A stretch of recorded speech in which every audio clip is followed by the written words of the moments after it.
এই আত্মাকে যে এই কুস্বভাবগুলির থেকে পবিত্র করতে হয়, এই পবিত্রকরণের একজন পণ্ডিতের নাম ছিল খাজা বাহাউদ্দিন নকশেবন্দ রহমতুল্লাহ।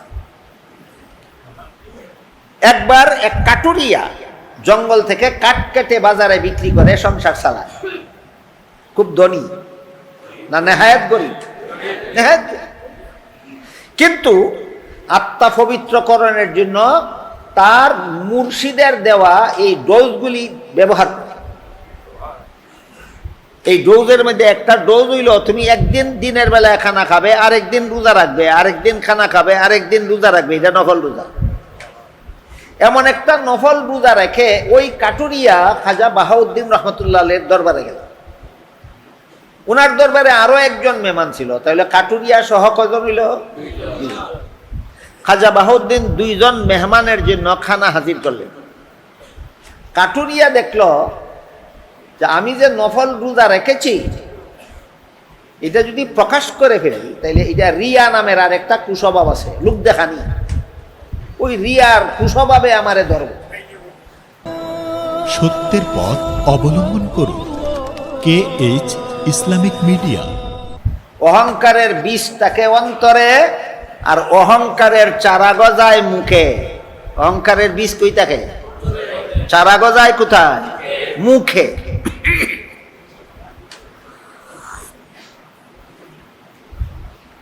এটার প্রতিরোধ ব্যবস্থা, আমি জ্ঞানী, আমি গুণী, আমি বুদ্ধিমান, আমি প্রশংসিত, প্রশংসা যা হবে আমার হবে, এই যে অহংকারের চারা যে গজাইল তার মুখে, এটার প্রতিরোধ ব্যবস্থা দিয়েছেন আল্লাহ পাক রব্বুল আলামিন মুসলমানের নামাজের মাধ্যমে।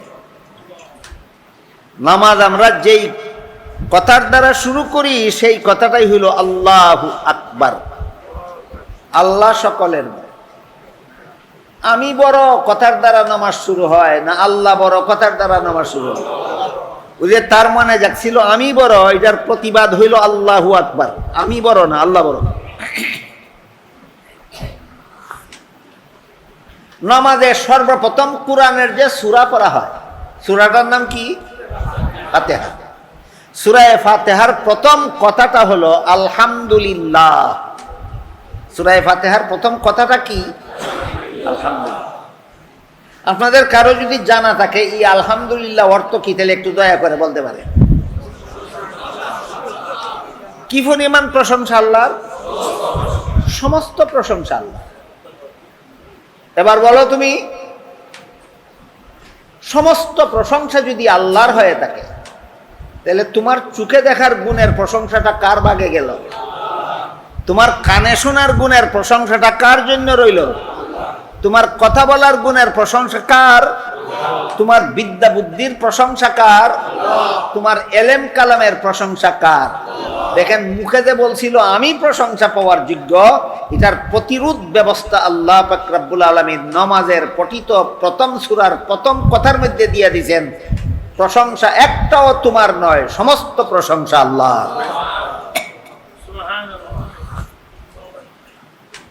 গেল অহংকারের চারার পরিচয়।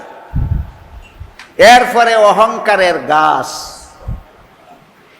নিজের গুণকে যখন মুখে উচ্চারণ করবে তখন এটা হইল অহংকারের চারা।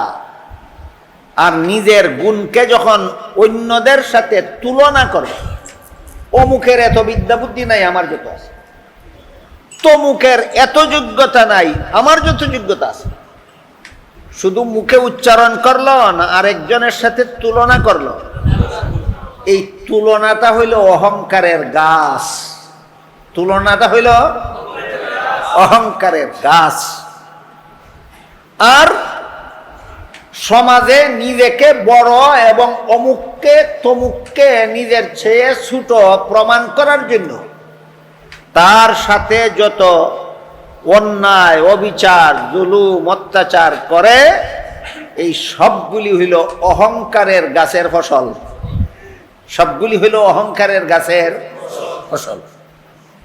এবার বলেন, আমাদের সমাজের কোন মুসলমান কোন দুর্বলের সাথে দুর্ব্যবহার করে কি? আমাদের সমাজের কোন মুসলমান কোন অন্য কোন লোককে খাটো করার জন্য, হেয় প্রতিপন্ন করার জন্য তার সাথে অন্যায়, অবিচার, জুলুম, অত্যাচার করে কিনা? এবার বলুন, এতক্ষণের কথা বুঝে থাকলে কোন গাছের ফসল? অহংকারের গাছের ফসল। এই সবগুলির চিকিৎসা হইল আল্লাহু আকবার, সবগুলির চিকিৎসা হইল আলহামদুলিল্লাহ, সবগুলির চিকিৎসা। এই জন্য আল্লাহওয়ালাদের কাছে যারা নিজের আত্মা পবিত্র করার জন্য মুরিদ হয়, এই সমস্ত আল্লাহওয়ালা বুজুর্গরা মুরিদকে আল্লাহু আকবার, আল্লাহু আকবার, আল্লাহু আকবার তসবিহ পড়ার ওজিফা দিয়া থাকেন, সুবহান আল্লাহ, সুবহান আল্লাহ, সুবহান আল্লাহর তসবিহ দিয়া থাকেন, আল্লাহ আলহামদুলিল্লাহ, আলহামদুলিল্লাহ, আলহামদুলিল্লাহ পড়ার তসবিহ দিয়া থাকেন। এগুলি হলো মেডিসিনের ডোজ, এগুলি হলো মেডিসিনের ডোজ।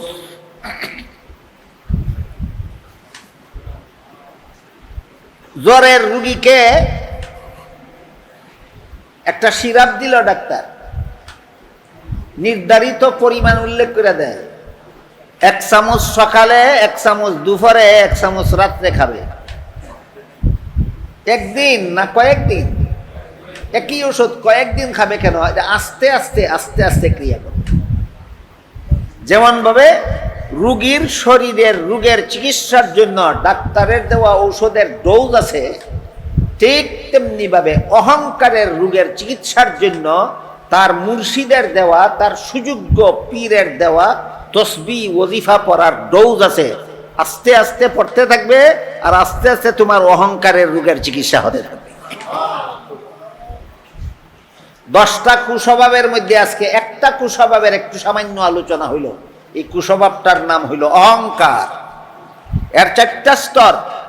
প্রথম স্তরের নাম হইল অহংকারের বীজ, দ্বিতীয় স্তরের নাম হইল অহংকারের চারা, তৃতীয় স্তরের নাম হইল অহংকারের গাছ, চতুর্থ স্তরের নাম হইল অহংকারের ফসল। আলেমদের জন্য ভাষা ভিন্ন রকম। প্রথম স্তরের নাম উজব, দ্বিতীয় স্তরের নাম কিবর, তৃতীয় স্তরের নাম তাকাব্বুর, চতুর্থ স্তরের নাম ইস্তেকবার, চতুর্থ স্তরের নাম। তাফসীরের কিতাবে একটা ঘটনা লেখছে, বড় মজার, শুনে আপনাকে। হযরত খাজা বাহাউদ্দিন নকশবন্দ রাহমাতুল্লাহি আলাইহি ইলমে তাজকিয়ার শুধু উস্তাদ নয়, পৃথিবী বিখ্যাত পণ্ডিত ছিলেন। আত্মা পবিত্রকরণ কাজের পণ্ডিত ছিলেন। এই আত্মাকে যে এই কুস্বভাবগুলির থেকে পবিত্র করতে হয়, এই পবিত্রকরণের একজন পণ্ডিতের নাম ছিল খাজা বাহাউদ্দিন নকশবন্দ রাহমাতুল্লাহ। একবার এক কাটুরিয়া জঙ্গল থেকে কাঠ কেটে বাজারে বিক্রি করে সংসার চালায়। খুব ধনী না নেহায়েত গরিব? কিন্তু আত্মা পবিত্রকরণের জন্য তার মুর্শিদের দেওয়া এই ডোজগুলি ব্যবহার করে। এই ডোজের মধ্যে একটা ডোজ হইল, তুমি একদিন দিনের বেলায় খানা খাবে, আরেকদিন রোজা রাখবে, আরেকদিন খানা খাবে, আরেকদিন রোজা রাখবে। এটা নফল রোজা। এমন একটা নফল রোজা রেখে ওই কাটুরিয়া খাজা বাহাউদ্দিন রহমতুল্লাহের দরবারে গেল। উনার দরবারে আরো একজন মেহমান ছিল, তাহলে কাটুরিয়া সহ কজন হইল? খাজা বাহাউদ্দিন 2 জন মেহমানের জন্য খানা হাজির করলেন। কাটুরিয়া দেখল যে আমি যে নফল রোজা রেখেছি, এটা যদি প্রকাশ করে ফেলি তাহলে এটা রিয়া নামের আর একটা কুস্বভাব আছে, লোক দেখানি। ওই রিয়ার কুস্বভাবে আমারে ধরব। আমি নফল রোজা রাখছি, আমি একজন নফল রোজাদার, এই কথা যদি প্রকাশ করে ফেলি তাহলে রিয়া রোগে আক্রান্ত হয়ে যাবে। আর যদি বলি না তাহলে তো খানা খাইতেই হবে, তখন আমার রোজা ভেঙে যাবে। উভয় সংকট, কইলে রিয়া হয়, না কইলে রোজা ভাঙতে হয়। উভয় সংকট থেকে বাঁচার জন্য এই কাটুরিয়া আমি রোজা রাখছি এটা কইলও না, আর না খাওয়ার জন্য খানার কাছে রইল না, ঘরের এক কোনায় গিয়া লুকাইয়া বসা রইল। খাজা বাহাউদ্দিন নকশবন্দ রহমতুল্লাহ খানা হাজির কিরা দেখলেন একজন মেহমান খানার কাছে বসা, আর একজন ঘরের কোনার দিয়া লুকাইয়া রয়েছে। তিনি ওই কাটুরিয়াকে বললেন, এই মিয়া, তুমি নফল রোজা রাখছো, এটা কইলে রিয়া হবে, এটা একটা কুস্বভাব মনের, এটার থেকে বাঁচার জন্য তুমি কইছো না, ঘরের কোনায় লুকাইয়া রইছ, তোমার মধ্যে রিয়া কুস্বভাব নাই, এর থেকে বড়টা আছে। তোমার মধ্যে রিয়া নামের কুস্বভাব নাই, আছে আরো বড়টা। কাটুরিয়া জিজ্ঞাসা করে ওইটা কোনটা? এটা হইল উজব। উজব কি?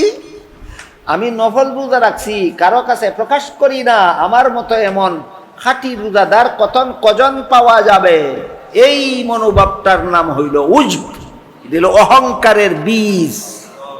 তুই বেটা কইলে যত অপরাধ হইত, না কইয়া যে মনে মনে ভাবস তুই একজন নির্ভেজাল রোজাদার, এই ভাবনাটা আরো মারাত্মক। এটাই অহংকারের বীজ, এটাই অহংকারের বীজ। এখানে কিছু প্রশ্ন, আনুষঙ্গিক কিছু প্রশ্ন উত্তর আছে। 1 নম্বর প্রশ্ন হইল, বেটা তো কইছে না আমি রোজা রাখছি, তাহলে খাজা বাহাউদ্দিন জানলেন কিভাবে? খাজা বাহাউদ্দিন জানলেন কিভাবে?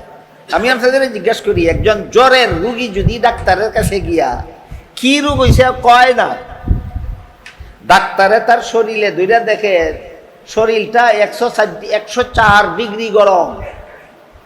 ডাক্তারের শরীরে দুইটা কি দেখে?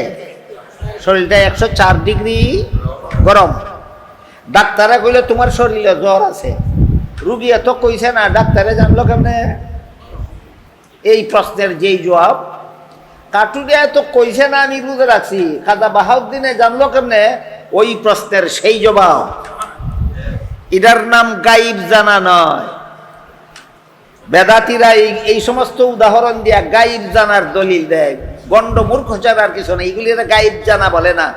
আলামতের দ্বারা কোনো কিছু জানতে পারার নাম গাইব জানা নয়।